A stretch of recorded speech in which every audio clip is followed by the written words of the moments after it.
Terlepas untuk tujuan beternak atau sekedar hobi, ada cara memelihara kelinci yang perlu kita ketahui, mencakup pilihan tipe kandang, pilihan indukan, hingga makanan yang harus diberikan. Memelihara kelinci terutama untuk peternak kelinci pedaging tentu tidak hanya fokus pada cara agar kelinci cepat tumbuh dan gemuk, tapi juga bagaimana cara agar kelinci tidak mudah terserang penyakit dan mati. Cara memelihara kelinci sebenarnya harus dilakukan dari pertama kita membeli bibit kelinci. Yang perlu diperhatikan, sebaiknya kita tidak membeli kelinci anakan yang usianya di bawah 2 bulan. Kelinci usia kurang dari 2 bulan, kekebalan tubuhnya sangat rentan, sehingga memiliki resiko kematian cukup tinggi. Bahkan, untuk kelinci di bawah umur 3 bulan juga masih rawan jika dibawa dalam perjalanan lebih dari 100 km. Di video kali ini, Media Kampung akan membahas perawatan anakan kelinci di bawah usia 2 bulan. Untuk itu, bagaimana pembahasannya? Simak sampai selesai.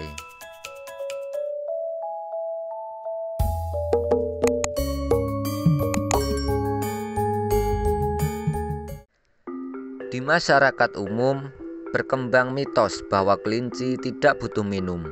Kebutuhan air untuk pencernaan sudah tercukupi dengan makanan kelinci termasuk rumput dan limbah sayuran.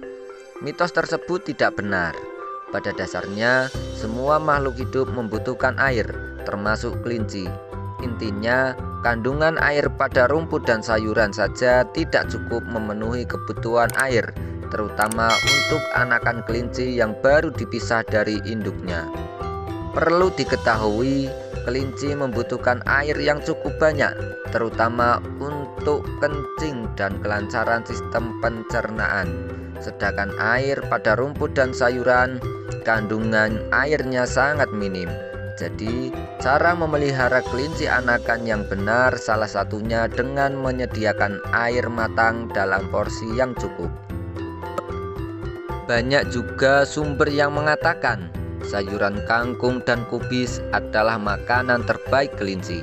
Apakah itu benar? Tentu saja tidak. Seperti jenis tanaman beruas lainnya, kangkung termasuk tumbuhan yang berpotensi banyak menyimpan gas. Jangan tertipu kelinci suka makan kangkung. Bisa jadi kelinci suka kangkung karena tidak ada makanan lain yang disediakan. Jika sudah lapar, apapun disantapnya, termasuk kangkung. Begitu juga dengan kubis.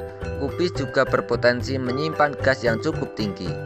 Kandungan gas berlebih tidak baik untuk pencernaan kelinci, selain juga menyebabkan amoniak atau bau air kencing yang menyengat. Nah, jika kangkung dan kubis tidak begitu baik untuk pakan kelinci, lantas sayuran apa yang paling tepat untuk kelinci? Jawabannya adalah wortel. Wortel dan daun wortel tidak hanya baik untuk kesehatan kelinci anakan, juga baik untuk kelinci dewasa. Tentu saja harus disediakan wortel yang bersih, bukan wortel busuk yang justru dapat mendatangkan penyakit pencernaan.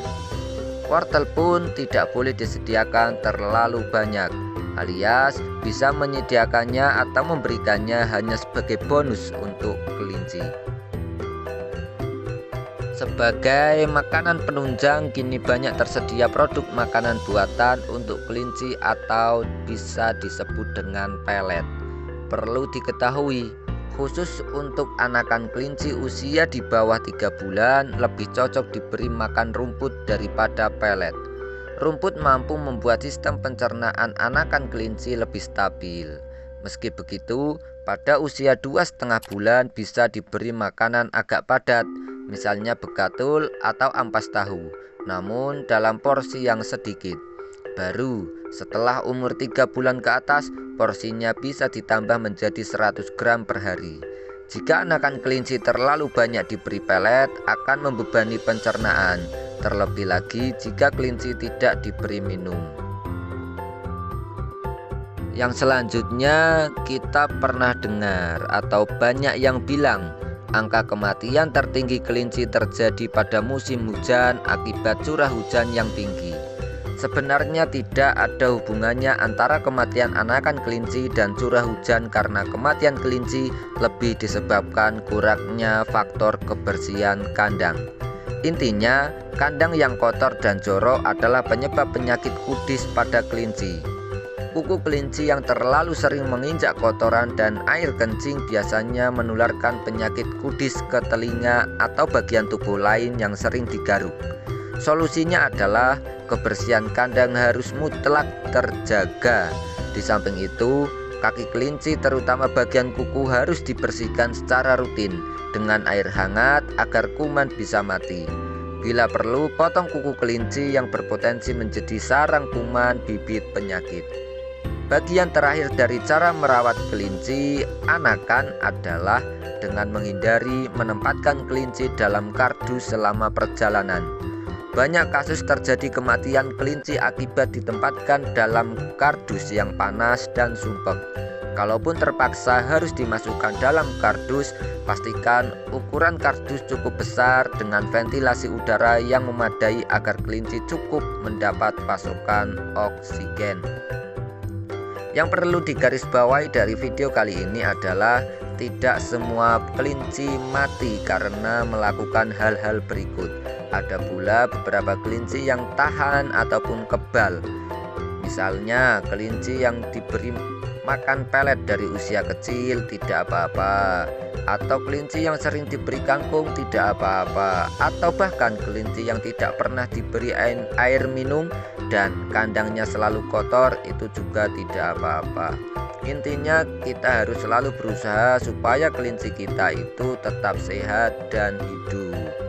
Alangkah baiknya jika kita selalu berhati-hati. Tidak ada salahnya untuk berhati-hati sebelum kematian itu mendekat pada kelinci kita. Sekian dari video Media Kampung kali ini, kurang lebihnya mohon maaf dan see you.